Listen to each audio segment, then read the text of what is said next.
akan berfokus pada 3 sahabat, ada bernama kita panggil saja Paxton dan Josh, serta satu teman baru mereka yang berasal dari Islandia bernama Ollie yang sedang liburan di Eropa mencari hal-hal baru dan pengalaman baru yang dalam tanda kutip menjurus ke arah kemaksiatan.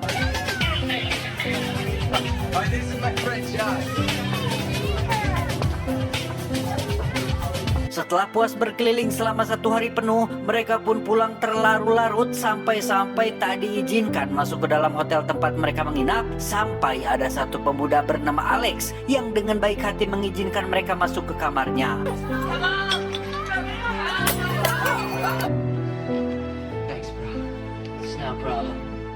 Alexei, but call me Alex. Setelah saling berkenalan dan mengobrol banyak tentang topik perempuan, Alex tiba-tiba memberitahu tentang satu tempat yang banyak wanitanya, yaitu sebuah kota bernama Slovakia. Bahkan ia juga menunjukkan foto-fotonya sebagai bukti.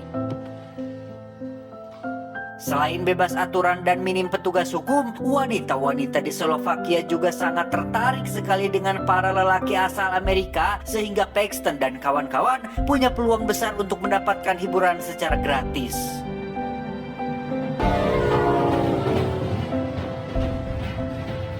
Dan ya, tanpa pikir panjang mereka langsung berangkat ke Slovakia menggunakan kereta api. Yang tepat saat mereka tengah asik ngobrol, muncullah seorang penumpang bapak-bapak bernama Martin yang ikut duduk di kursi mereka. Di mana beliau mengaku orang asli Slovakia dan menceritakan bahwa memang apapun bisa dibeli di kota tersebut. What? Okay. All right.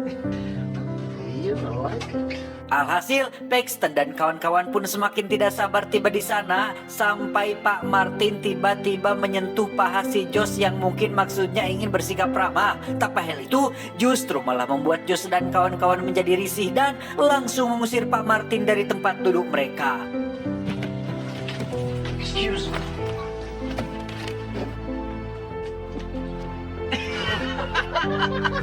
Dan inilah hostel. Beberapa jam berlalu sampailah mereka di stasiun kereta Slovakia yang ternyata situasinya sangat sepi sekali tanpa ada satu orang pun yang terlihat. Tanpa berpikir aneh-aneh, mereka pun langsung naik taksi menuju alamat yang sudah Alex berikan.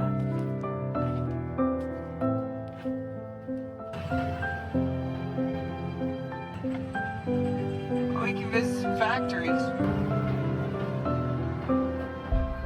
Setibanya di lokasi yang menjadi pusat kotanya Slovakia, Paxton dan kawan-kawan langsung check-in di sebuah hotel yang kebanyakan dihuni oleh perempuan. Yang tepat saat malam hari ketika mereka mengunjungi nightclub paling terkenal, di situ ada 2 wanita yang tinggal di hotel yang sama, yaitu Natalia dan Stephanie, yang karena Josh mengidap penyakit asma, ia pun memutuskan untuk keluar setelah menghirup banyak asap di dalam nightclub tersebut. I mean, I'm totally over it, but I'll be back. Okay.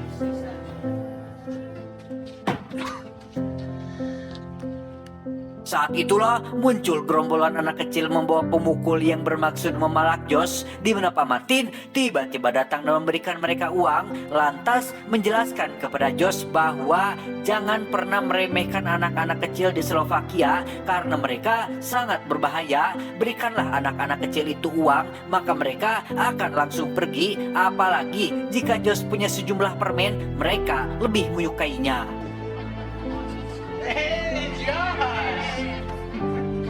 Go visit our friends. Sebagai rasa terima kasih, Josh pun mentraktir Pak Martin minum di dalam klub, yang di situ Pak Martin ingin menyampaikan permintaan maaf soal apa yang terjadi di dalam kereta, bahwa ia tidak punya maksud apa-apa, melainkan hanya ingin bersikap ramah kepada mereka semua. Choosing to have a family was the right choice. Keesokan paginya, Paxton dan Josh baru sadar jika Ollie tidak pernah kembali ke hotel setelah kencan dengan seorang wanita Jepang yang juga merupakan tamu di hotel ini, di mana mereka langsung menemui resepsionis. Barangkali sempat melihat bebenguk si Ollie, namun ia tidak pernah melihatnya, sampai ada satu wanita Jepang bernama Kana yang menunjukkan foto Ollie bersama sahabat Jepangnya, lengkap dengan pesan singkat yang menyatakan bahwa ia akan melakukan trip dengan teman kencan barunya tersebut. Your friend? That doesn't make any sense. sense. Oli doesn't even like Asian girls. I mean, no offense. Sambil jalan-jalan di kota Slovakia, Paxton dan Josh pun kembali membahas tentang Oli yang tidak biasanya ia memiliki rencana sendiri tanpa memberitahu mereka dulu, di mana gerombolan anak-anak Badung itu pun kembali muncul, sehingga Josh dengan cepat memberikan mereka permen karet milik Paxton agar tidak terjadi masalah. Hey, Oli. Dan ya, Paxton dan Josh pun mengenali jaket yang biasa Oli pakai, di mana mereka berdua mengikuti orang itu sampai masuk ke dalam tempat wisata bernama Museum Penyiksaan yang berisikan berbagai alat siksa bersejarah yang seperti sudah bisa Anda tebak, orang yang mereka kejar bukanlah si Oli, melainkan orang lain yang mengklaim itu jaketnya dan pergi begitu saja tanpa menjelaskan dari mana ia mendapatkan jaket tersebut. Paxton dan Josh pun kembali ke hotel dengan si Kana yang masih menunggu kemunculan sahabat dekatnya yang sama-sama hilang. Yang tak lama, muncullah Natalie dan Stephanie mengajak mereka berdua pergi ke nightclub biasa. Awalnya Josh menolak ajakan tersebut karena masih khawatir dengan Oli yang tak kunjung kembali. Namun setelah Paxton menjelaskan bahwa setiap pria punya jalannya masing-masing, punya rencananya masing-masing, Josh pun akhirnya ikut pergi ke nightclub tersebut. Hold up a sec. We'll be right out. Tidak seperti malam sebelumnya, kali ini mereka benar-benar sangat mabuk padahal hanya menghabiskan 3 botol saja, di mana Josh yang sudah tak kuat lagi pun memutuskan untuk kembali ke hotel sendirian, di mana pelayan hotel dengan baik hati menuntunnya ke kamar tepat saat ada sosok laki-laki misterius muncul di sana. Paxton sendiri terlihat masih berada di nightclub bersama dengan Natalie dan Stephanie yang tampak sibuk sendiri berbincang dengan bahasa mereka. Sama seperti Josh, Paxton pun mulai merasa pusing dan seakan mabuk berat, sehingga ia memutuskan pergi ke toilet sampai tak sengaja tertidur pulas.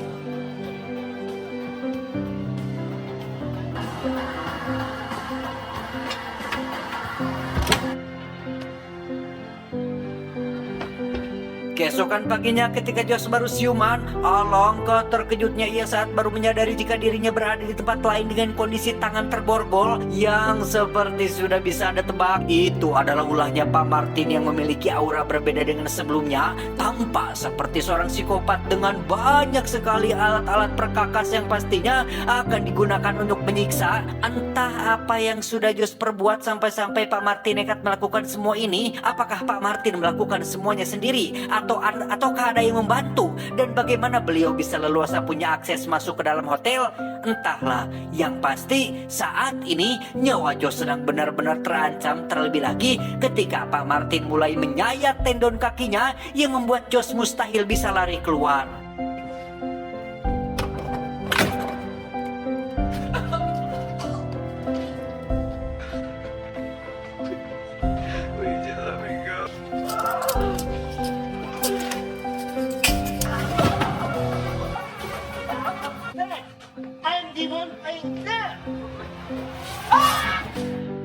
Kembali ke Paxton yang baru bangun di toilet klub dengan kepala yang masih jangar, ia pun berjalan kembali ke hotel yang setibanya di sana, sang resepsionis menyampaikan bahwa Josh sudah check out tadi pagi-pagi sekali tanpa menitipkan pesan apapun, bahkan ransel milik Paxton pun dititipkan di sana, sehingga itu membuat Paxton semakin kebingungan dengan apa yang sebenarnya sedang terjadi.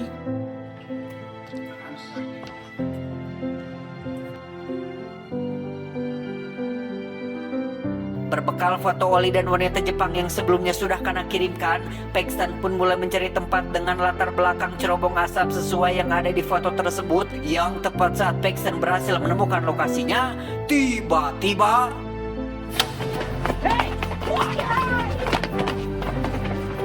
ya, anak-anak Badung itu pun mencuri ponselnya tanpa Paxton bisa mendapatkannya kembali, sehingga ia pun langsung mendatangi kantor polisi setempat untuk melaporkan kejadian tersebut.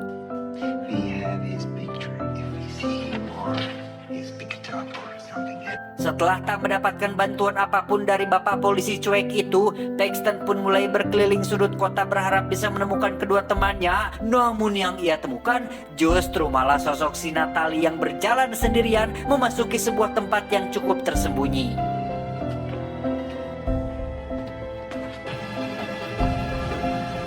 Ternyata tempat itu hanyalah sebuah kafe kecil yang biasa dikunjungi oleh warga lokal sekitar. Di mana saat Paxton sudah bertemu dengan Natalie, ia langsung menanyakan apapun yang berkaitan dengan kedua temannya.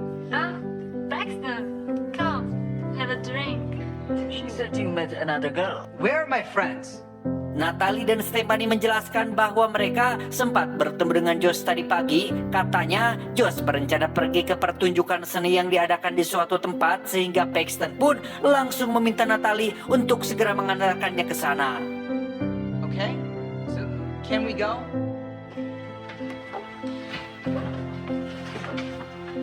Dalam sepanjang perjalanan, Paxton melihat sikap dan cara bicara Natalie sangat berbeda dengan saat pertama kali bertemu, di mana Natalie menawari Paxton permen karet yang berada dalam sebuah plastik besar, namun dia tidak mau menerimanya. That's for you. Beberapa saat kemudian sampailah Paxton di lokasi pabrik bekas yang katanya menjadi tempat pameran seni. Sekilas tak meyakinkan, tapi memang banyak sekali orang-orang penting lalu lalang, termasuk satu pria Jepang yang nampaknya orang yang cukup berpengaruh di negaranya. Baru saja selesai keluar dari pabrik tersebut dengan Paxton yang bertanya tentang bagaimana kondisi di dalam, Pak. Si Om Jepang itu pun menjawab, "Hati-hatilah anak muda, kau bisa menghabiskan banyak uang di dalam sana."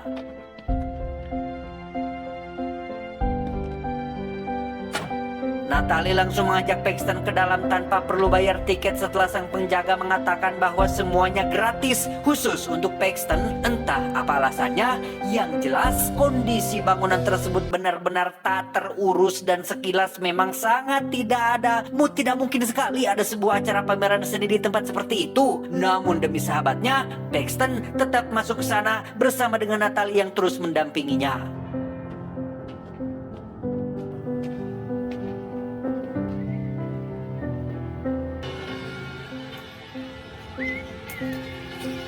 Dan ya, alangkah terkejutnya Paxton saat melihat Pak Martin sedang mengotak-atik jeroan si Josh yang sudah meninggal dunia. Di mana saat Paxton akan menghampiri Natalie, muncullah dua penjaga yang langsung menangkapnya dan menyeretnya ke ruangan lain.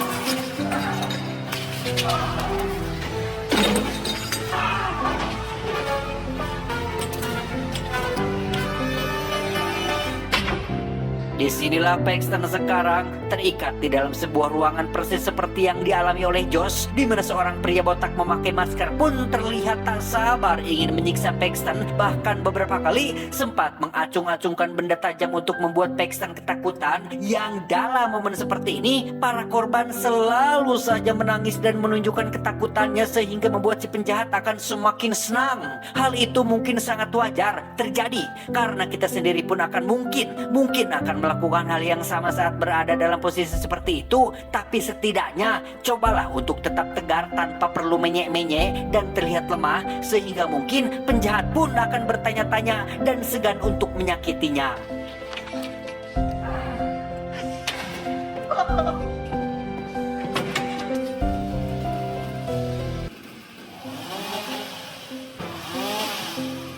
Dan ya, pria itu bermaksud menghabisi Paxton menggunakan gergaji mesin. Namun keajaiban pun terjadi saat si pria itu tak sengaja terpeleset, yang membuat gergaji mesinnya jatuh dan memotong tubuhnya sendiri. Mamam.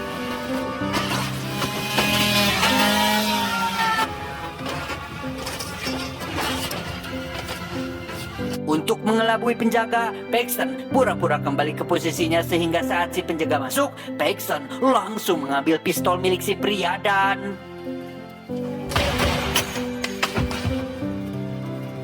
menggunakan topeng ala psikopat. Paxton pun keluar dari ruangan tersebut tepat saat 3 penjaga datang, sehingga ia pun dengan cepat masuk ke ruangan lain yang merupakan tempat disimpannya mayat-mayat yang baru dieksekusi.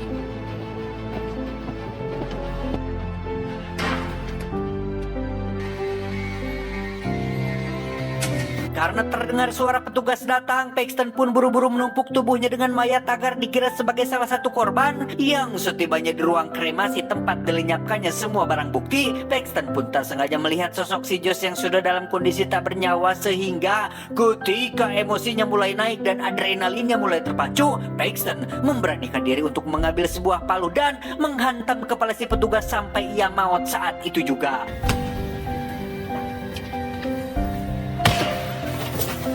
Dengan cepat Paxton pun masuk ke dalam lift dan nyaris ketahuan ketika seorang penjaga tidak keburu ikut masuk. Di mana saat Paxton sudah sampai di lantai pusat, ia pun bergegas masuk ke dalam ruangan ganti tepat saat ada sosok kepala polisi setempat yang ternyata ikut terlibat. Sehingga bisa disimpulkan bahwa Paxton benar-benar harus survive sendirian untuk bisa pergi dari kota ini.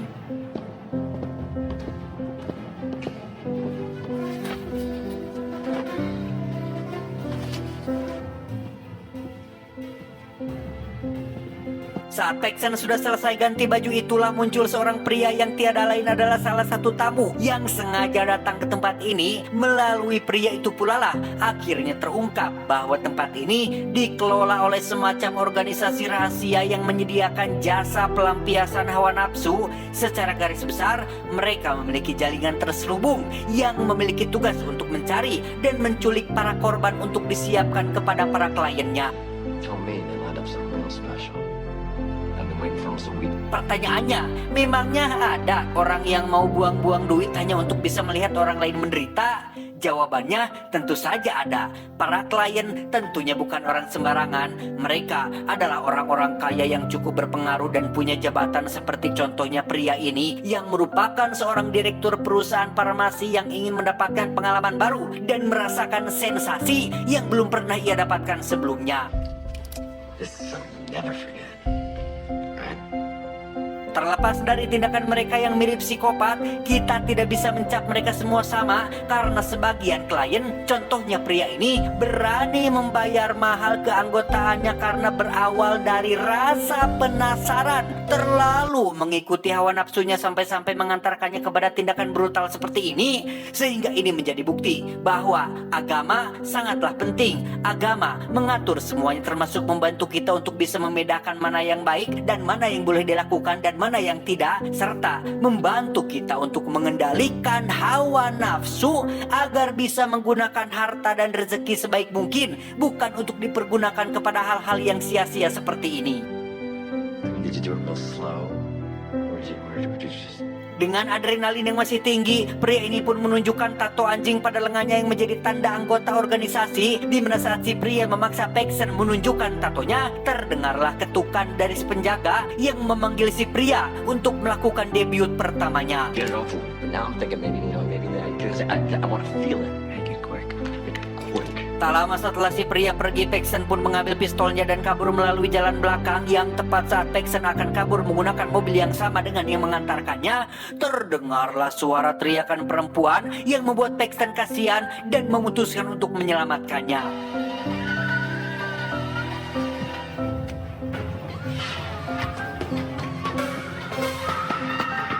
Tiba di dalam, ternyata itu adalah si pria yang sedang menyakiti seorang wanita Jepang yang tiada lain adalah Kana. Sehingga Paxton pun langsung menembak pria itu dan membawa Kana keluar dari tempat tersebut.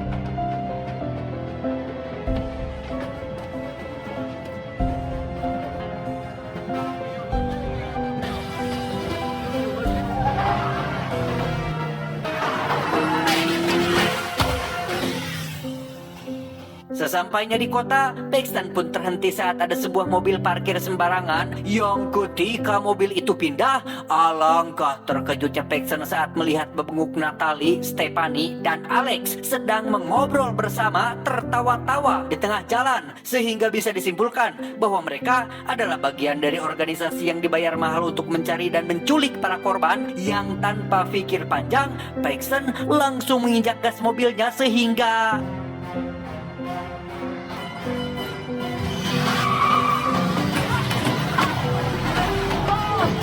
Tak lama setelah mereka bertiga mati, Paxton pun lagi-lagi terhenti ketika anak-anak Badung itu muncul lagi dan sengaja memblokir jalan. Di mana Paxton langsung memberikan satu kantong penuh permen karet, sehingga ketika dua utusan organisasi datang, anak-anak itu pun langsung melakukan tugasnya dengan menghajar mereka berdua secara keroyokan.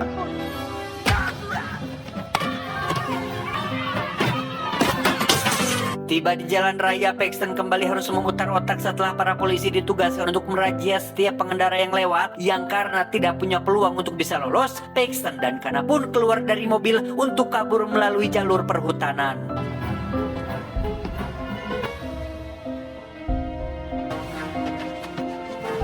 Dan ya, ketika Paxton dan Kana sudah sampai di stasiun, orang-orang dari organisasi pun sudah memenuhi tempat tersebut, di mana Kana yang melihat wajahnya sudah rusak akibat ulah si pria pun merasa sudah tidak punya harapan untuk melanjutkan hidup, yang alhasil ia pun memutuskan untuk melompat ke arah kereta yang sedang melaju kencang. Oh, God. Paxton berhasil memanfaatkan kelengahan para penjaga untuk naik ke salah satu kereta sehingga ia akhirnya bisa bernapas lega setelah pergi meninggalkan tempat mengerikan tersebut.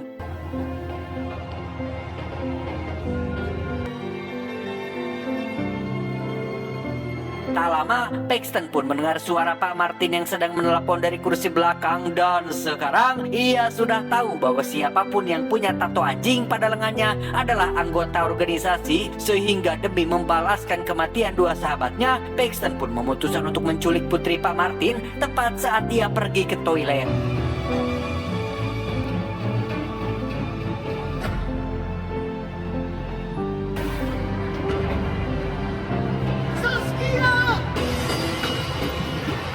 Tamat ending yang cukup membagongkan. Pesan yang bisa kita ambil dari film ini adalah musuh terbesar manusia adalah hawa nafsu. Siapa yang mengalahkannya, dialah yang akan menang.